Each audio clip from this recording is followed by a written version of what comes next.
New Zealand may have to settle for trying to contain Mycoplasma bovis rather than eradicating the cattle disease.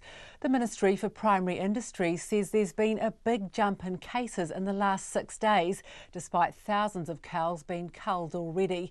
38 farms are now infected with Mycoplasma bovis following the discovery of the first farm in North Canterbury with the disease yesterday. I spoke to the Biosecurity Minister Damien O'Connor and asked him if he thinks New Zealand's lost the battle against Mycoplasma bovis. The battle has become a lot more challenging, there's no doubt about that. With over 100 farms added to the restricted place notices, that is that we've got to investigate properly, test these places, and chances are that they will be infected. So, that has added to the challenge, there's no doubt about it. What does it mean if once we can't eradicate it, can it be contained?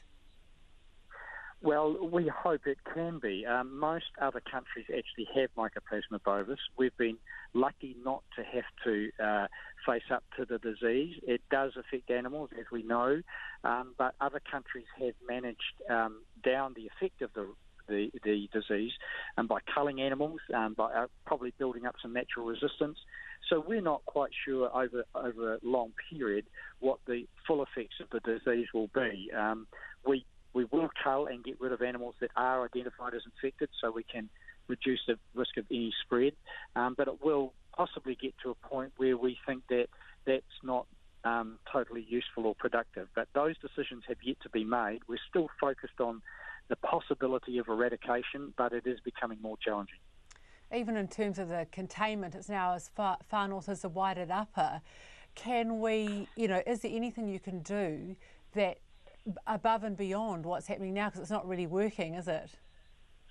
Well, look, if we'd had an animal tracing system that worked as it should, we should have been able to work out some time ago where all the possible animals' movements would have been. Unfortunately, because of a lack of adherence, because actually the previous government didn't enforce NATE as it should have been enforced, and so there's been a slack approach to it. We haven't been able to track where all the animals have gone. We've been relying on farmers' memory, on their notebooks, and that has meant that we don't know exactly where every possible infected animal has gone to. That prolonged system of tracking has probably added to the spread.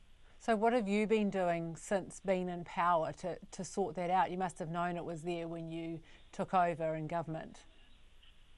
We've had notice, yes, and so from day one I've been finding out as much as possible, obviously getting briefings from officials that I was privy to in opposition, and ensuring that there was all the resource necessary to move on this.